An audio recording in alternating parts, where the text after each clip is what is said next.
The emergency beacon had been transmitting for 23 days.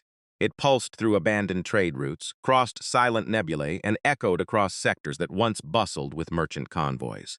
Every 6 minutes, the same automated message repeated in flawless galactic standard. This is exploration cruiser Varex. Critical life support failure. Multiple casualties. We request immediate humanitarian assistance. We carry no hostile intent. Please, if anyone hears this, answer. At first, Captain Kalen believed someone would come.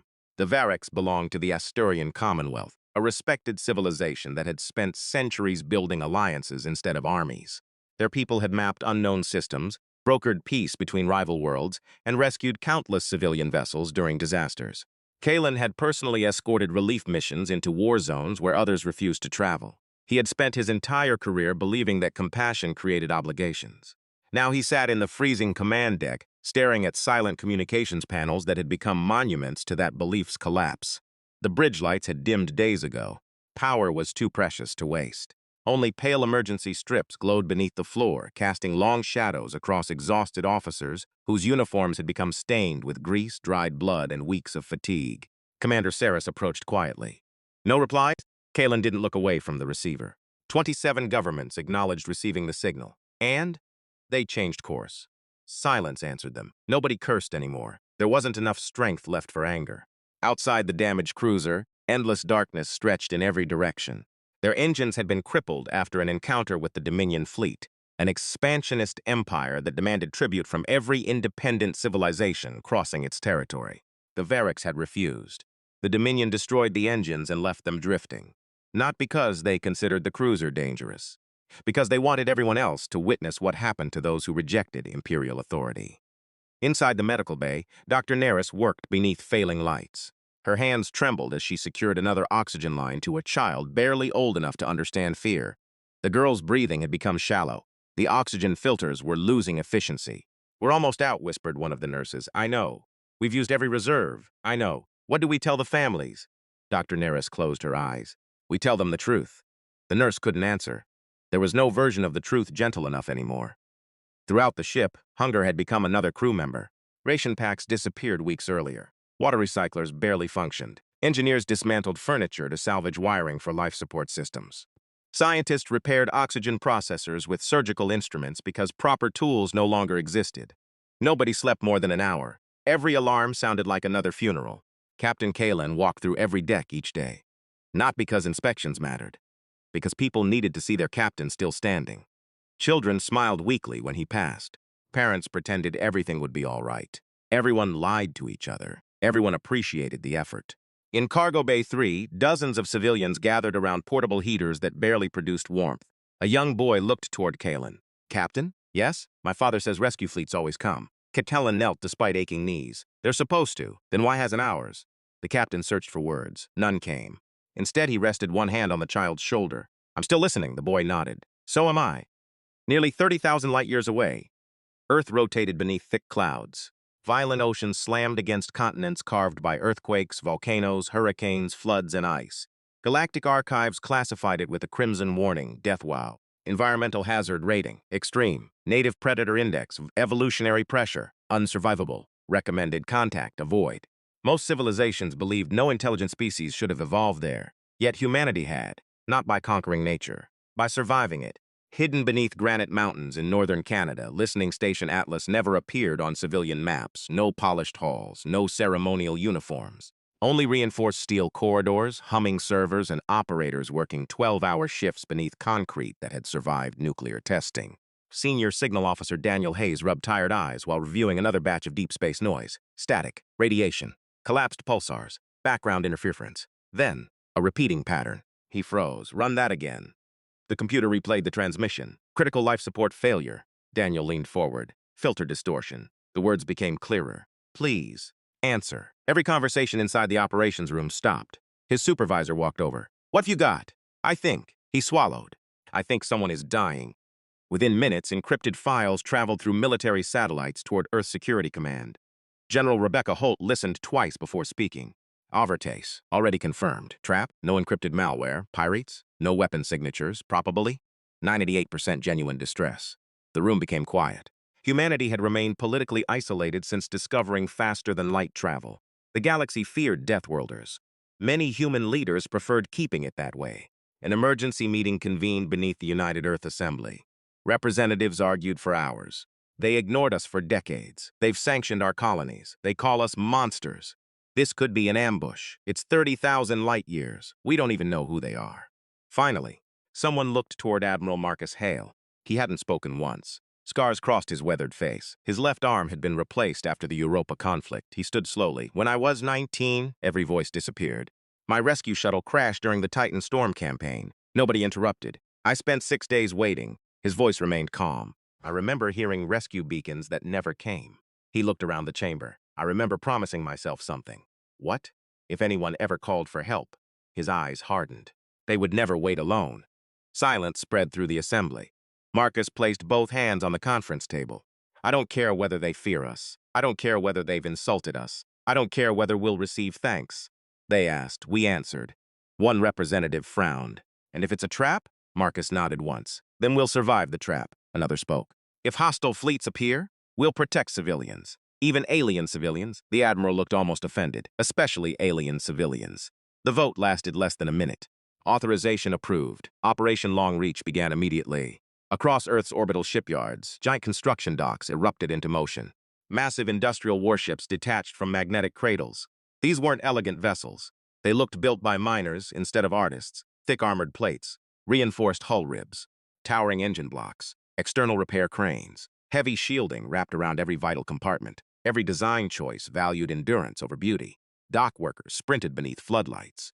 Cargo lifters loaded food. Medical supplies filled entire hangars. Portable hospitals disappeared into transport carriers. Thousands of volunteers arrived before recruitment offices even opened. Doctors, mechanics, firefighters, retired soldiers, civilian pilots, nobody asked who needed saving, only where, doctor. Elena Brooks finished 72 straight hours inside London's trauma center before boarding the hospital ship Mercy Dawn. A nurse hugged her. You need sleep. I'll sleep later. You always say that. Elena smiled weakly. One day it'll be true. Nearby, Engineering Chief Owen Carter watched loading crews secure replacement life support modules. One technician laughed nervously. You think aliens like coffee? Owen shrugged. They're about to. Families gathered beneath launch platforms. No speeches, no parades, only quiet embraces. Children hugged parents wearing heavy rescue uniforms. Spouses held hands slightly longer than usual. Everyone understood the distance involved. Some would never return. Nobody stepped back. On the bridge of Earth's flagship Resolute, Admiral Marcus Hale watched stars drift beyond reinforced glass. Navigation confirmed coordinates, slip-space calculations completed, fleet readiness, 100%. His communications officer looked over. Sir? Marcus nodded, broadcast fleet-wide. Every ship received the same message. No shouting, no dramatic music. Only the Admiral's calm voice. Our destination is far beyond the edge of familiar space. We may face hostility. We may not come home. He paused. But somewhere in that darkness, people are waiting for someone to answer. He looked toward the stars. Today, that someone is us. Across hundreds of human vessels, engines awakened together. Blue-white energy spread through kilometer-long hulls. Massive reactors roared alive. Space itself began bending around the fleet. On the crippled alien cruiser Varix, Captain Kalen listened once more to empty communications. Static, nothing else. He closed his eyes. For the first time in weeks, he reached toward the transmitter and switched it off. He could no longer bear hearing hope unanswered. At that exact moment, 30,000 light-years away, Admiral Marcus Hale lowered one hand. Fleet. The stars ahead fractured into rivers of brilliant white. Jump. Captain Kalen no longer remembered what a full night's sleep felt like. The command chair had become his home. Every joint in his body ached from exhaustion, and every breath carried the metallic taste of recycled air that had long since lost its freshness. The bridge was nearly silent, except for the occasional warning tone from failing life support systems. Even those alarms had become weaker, as though the ship itself no longer possessed the strength to cry for help. Commander Sarah stood beside the sensor console, watching another row of red indicators blink into darkness. We've lost Deck 9. Kalen closed his eyes. Any survivors? No response. The answer lingered in the air like smoke. Nobody spoke after that. There were no speeches left to give. No comforting lies remained. Across the cruiser, lights continued disappearing one section at a time. The children had stopped asking when rescue would arrive. Their parents simply held them close beneath emergency blankets while pretending the cold wasn't becoming unbearable. Inside the medical bay, Dr. Neris struggled to keep another patient alive. Every bed was occupied. Every hallway had become an extension of the hospital. Humanitarian laws meant nothing out here. Disease spread quickly through weakened immune systems, while oxygen deprivation left even healthy crew members dizzy and confused. A nurse approached carrying a nearly empty container. Doctor, Neris already knew. That's the last oxygen cartridge, the nurse nodded. What now? Dr. Neris looked across the room. One elderly engineer quietly removed his own breathing mask and handed it to a younger mechanic lying beside him. You'll need it longer than I will. The young mechanic tried giving it back. No, it's yours. The old engineer smiled weakly. I've had 73 good years. You still deserve 74. The engineer simply shook his head. Make yours count. No one argued anymore. They simply accepted one another's sacrifices. Far beyond the dying cruiser, space itself twisted. Slipspace tore open without warning. At first, it appeared as if a thin silver fracture stretching across the stars. Then the fracture widened. Light poured into the darkness like an ocean breaking through a dam. Inside Earth's flagship Resolute, every bridge officer sat perfectly still. Navigation Officer Liam Torres watched numbers race across his display. Slipspace collapse in 30 seconds. Admiral Marcus Hale folded his hands behind his back. Status: fleet formation holding, no casualties, medical ships protected, rescue carriers ready. Marcus nodded once. Good, no celebration, no dramatic countdown. Professional calm filled every station. These men and women had crossed impossible distances for one purpose: bring strangers home. The stars exploded into reality. One by one, gigantic human warships emerged from slipspace. Not sleek, not elegant, not beautiful. They looked like mountains carved from steel. Their hulls carried welding scars instead of decorative plating. Massive armor ribs stretched across kilometer-long bodies. External repair cranes hung from reinforced frames while gigantic engine blocks glowed deep blue behind thick blast shielding. Every vessel looked built to survive hell. Hundreds of ships appeared, then hundreds more. The empty void suddenly belonged to humanity. A warning tone echoed through the bridge of the Varex. Commander Saris stared at the sensor display. Captain? Kalen slowly opened his eyes. What is it? She swallowed. I don't understand. He stood. What happened? Her voice became almost a whisper. Ships, how many? She zoomed out. The tactical display struggled to calculate. 300. Another group appeared. 500. More signals flooded the scanner. No, her breathing stopped. Nearly 1,000 vessels. Every officer froze. No civilization possessed fleets that large. Not even the Dominion. Kalen felt genuine fear for the first time. Identify them. Computers searched every known database. Nothing. No matching hull designs. No recognized transponder signatures. One line finally appeared, nooned. Not species. Outside the observation window, darkness disappeared beneath colossal armored silhouettes. Children ran toward the glass despite their weakness. Parents slowly stood. Nobody had ever seen ships like these. They weren't graceful. They looked brutal, massive, industrial, purpose-built. Each hull carried visible repair scars instead of polished ceremonial plating. They resembled giant shields drifting through space. One little girl whispered softly. They look scary. Her mother squeezed her hand. They came. Back aboard the Resolute, Admiral Hale watched the damaged cruiser through the forward screen.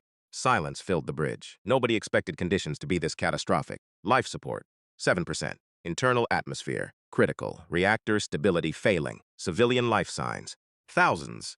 Medical Officer Dr. Elena Brooks stared at the report. My God. Marcus looked toward her. Can we save them? She answered without hesitation. If we move now. The Admiral nodded. Begin rescue.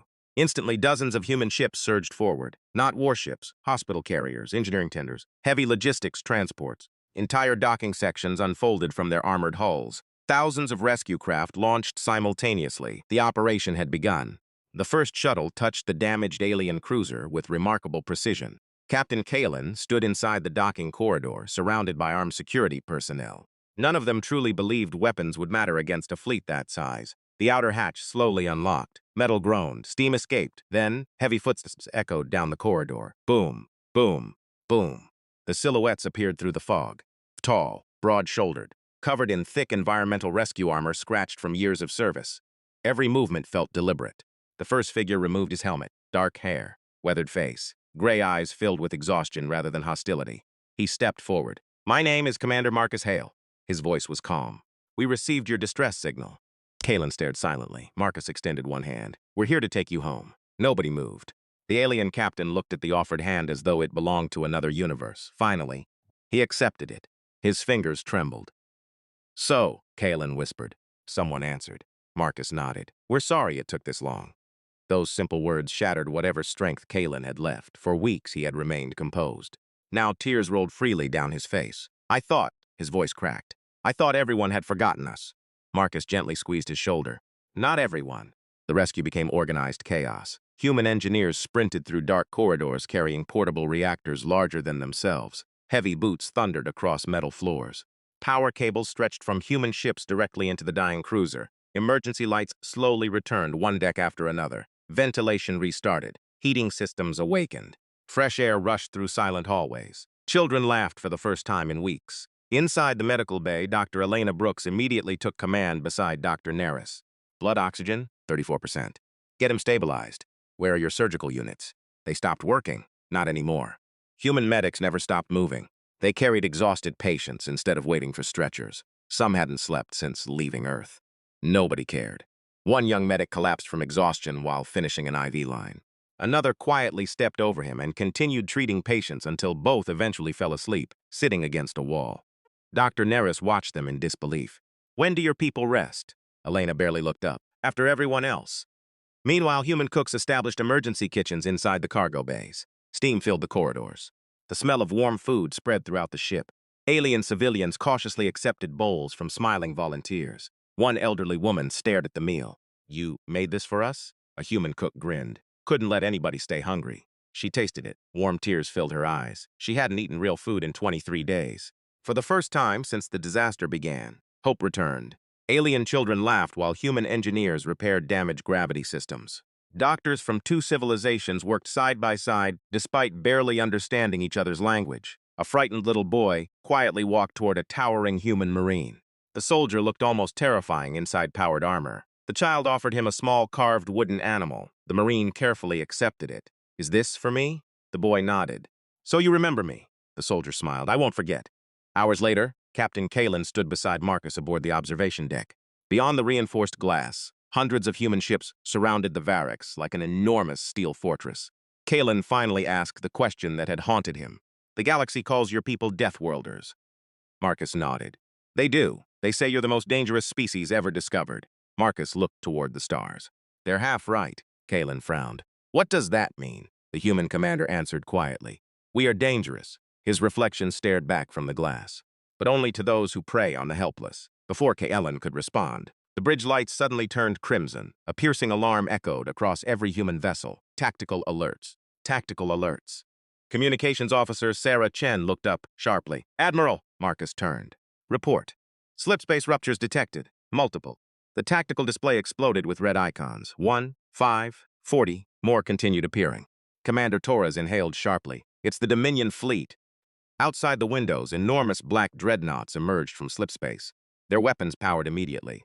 Their flagship alone dwarfed entire stations. A transmission burst across every frequency. This is Grand Admiral Vorthan of the Dominion. You have interfered with Imperial authority. Surrender the refugee vessel. Withdraw immediately, or your fleet will be annihilated. Silence filled the bridge of the Resolute. Marcus Hale looked once toward the crippled alien cruiser behind his fleet. Thousands of civilians, children, families, doctors still performing surgeries. He spoke only 4 words. Signal all battle groups. Across nearly 1,000 human ships, engines ignited simultaneously, without panic, without hesitation. The entire rescue fleet moved as one. Gigantic armored warships drifted forward until they completely surrounded the helpless alien cruiser. Layer after layer, hull against hull, shield before shield, a living wall of steel. Every human vessel deliberately placed itself between the Dominion guns and the civilians they had come to save. The enemy fleet watched in stunned silence. The humans had not raised their weapons. They had simply offered their own lives first.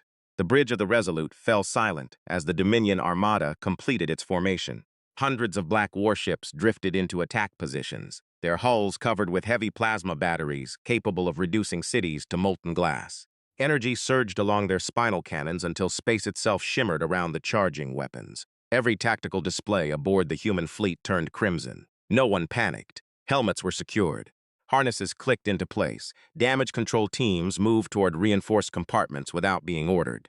Medical crews stocked emergency operating rooms while engineers flooded reactor chambers with reserve coolant. Every man and woman aboard the fleet knew exactly what came next.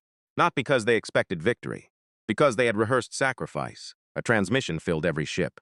Grand Admiral Vorthan appeared on the main display. His silver armor reflected the bridge lights of the Dominion flagship, and behind him stood dozens of officers watching humanity with open contempt. You have one final opportunity. His voice carried across every frequency. Surrender the Asterian vessel. Leave our territory. You are protecting criminals who rejected Imperial law.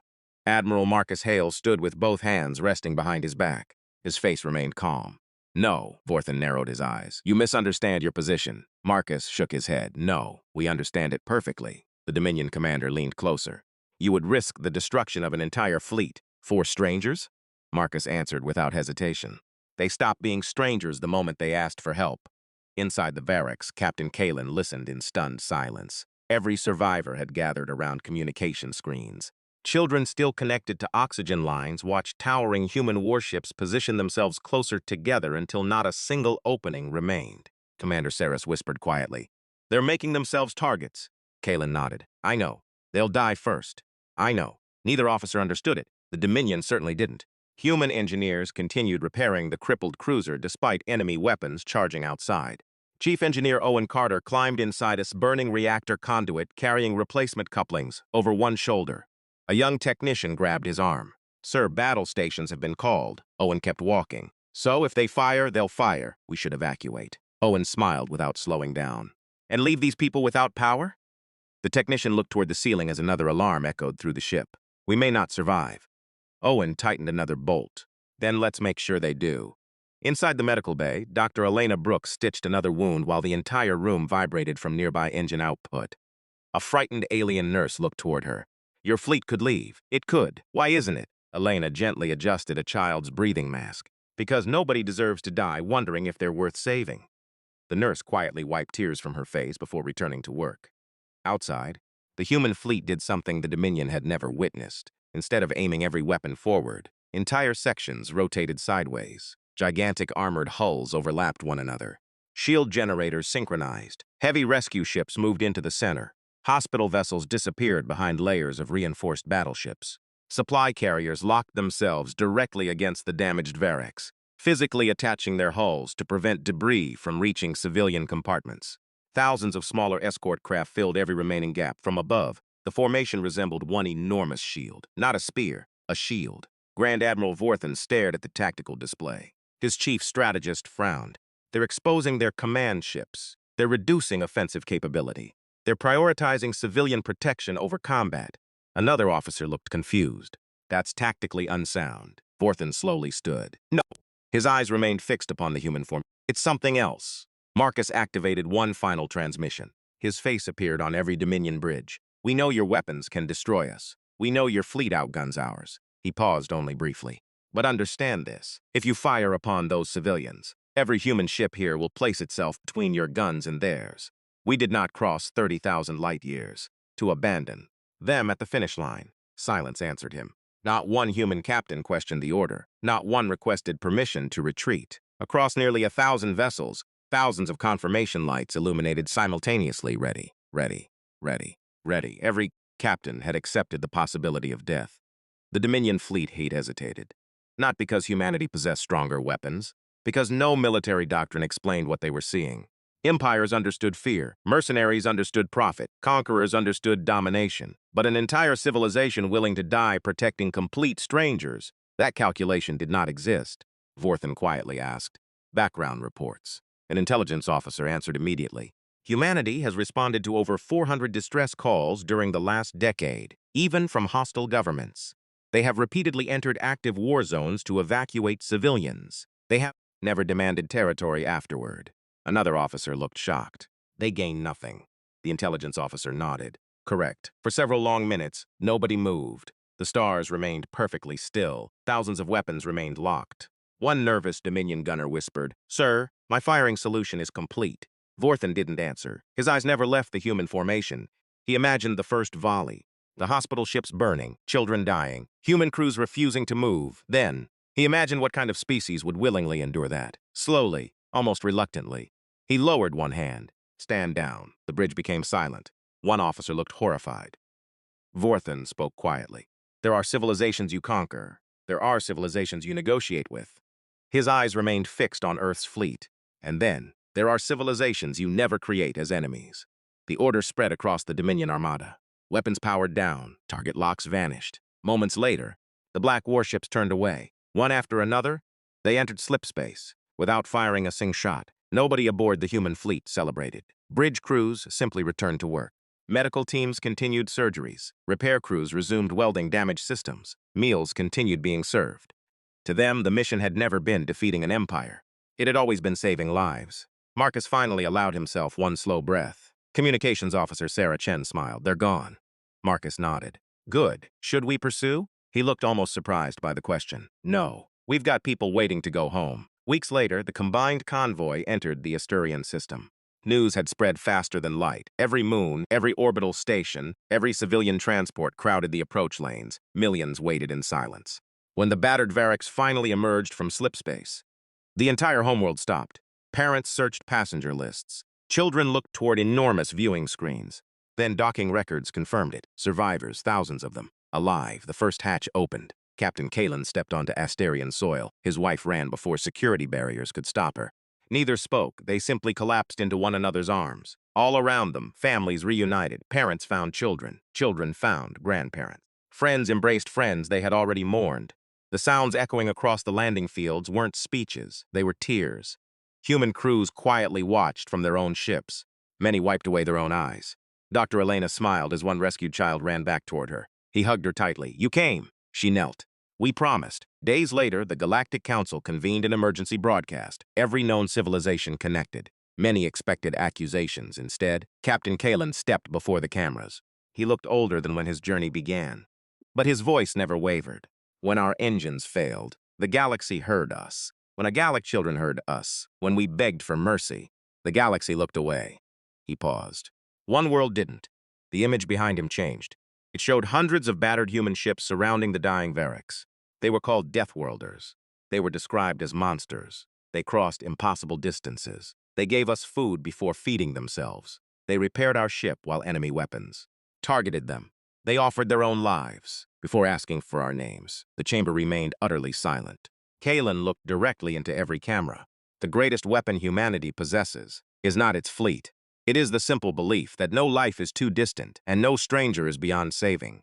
Months later, across the galaxy, merchant captains updated emergency protocols. Colonists taught their children one new phrase. Rescue beacons carried one additional destination. Whenever disaster struck, whenever engines failed, whenever hope seemed impossible, someone would activate the transmitter. And somewhere among the stars, a human listening station would answer. The final message transmitted across every rescue frequency became known throughout the galaxy, not as a military slogan, not as propaganda, but as a promise that had already been kept.